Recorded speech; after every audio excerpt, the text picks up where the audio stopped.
আমাদের জীবনের দৌড় কখনো শেষ হয় না। জীবন এক অদ্ভুত দৌড়। কেউ শুরু করে জুতাসহ, কেউ খালি পায়ে, কেউ জন্ম থেকেই 100 মিটার এগিয়ে থাকে, আবার কেউ হাঁটার আগেই হোঁচট খেয়ে পড়ে যায়। সময়ের সাথে আপনি বুঝতে পারবেন এই দৌড়ের নিয়মগুলো কখনোই সবার জন্য একরকম নয়। আপনি হয়তো দেখবেন কেউ সহজেই সব শিখে নেয়, পরীক্ষার আগের রাতে কয়েক ঘন্টা পরেই অসাধারণ ফলাফল করে, আর আপনি দিনের পর দিন খেটে গেলেও কাঙ্ক্ষিত রেজাল্ট পাচ্ছেন না। আপনার আশেপাশে এমন অনেক মানুষ থাকবে যাদের জীবন কোনো বাধাহীন রাস্তায় চলতে থাকে। তাদের কখনো টাকার চিন্তা করতে হয় না, বাবা মায়ের দেওয়া ক্রেডিট কার্ডে বিল মেটায়। আর আপনি একবার টিউশন ফি চাওয়ার আগে কতবার চিন্তা করবেন সেটার কোনো হিসাব নেই। জীবনের এই খেলা কেউ একদিনই জিতে যায়, আবার কেউ বছরের পর বছর খেলা করেও বোর্ডে নাম লেখাতে পারে না।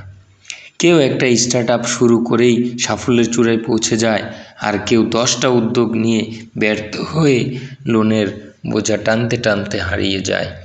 কখনো এমন হবে আপনি দেখবেন আপনার চেয়ে কম দক্ষ, কম পরিশ্রমী কেউ আপনার স্বপ্নের চাকরিটা পেয়ে গেছে, কারণ হয়তো সে সঠিক সময়ে সঠিক জায়গায় ছিল, হয়তো তার রেফারেন্স ছিল, হয়তো ভাগ্য তার পক্ষে ছিল। এসব ভেবে হয়তো আপনার নিজের উপর রাগ হবে, জীবনকে অন্যায় মনে হবে, কিন্তু বাস্তবতা হলো এই প্রতিযোগিতায় আপনি যদি শুধুই তুলনায় ব্যস্ত থাকেন তাহলে ক্লান্তি ছাড়া আর কিছুই পাবেন না।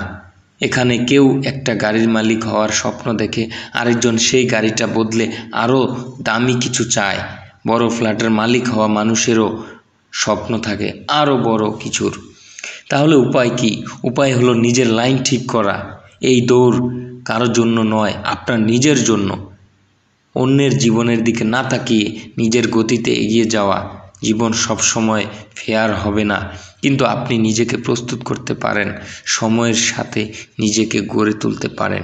কারণ সত্যিকারের জয়ী হওয়ার জন্য গন্তব্যে পৌঁছানোর দরকার নেই, দরকার শুধু এক পা করে সামনে এগিয়ে যাওয়া।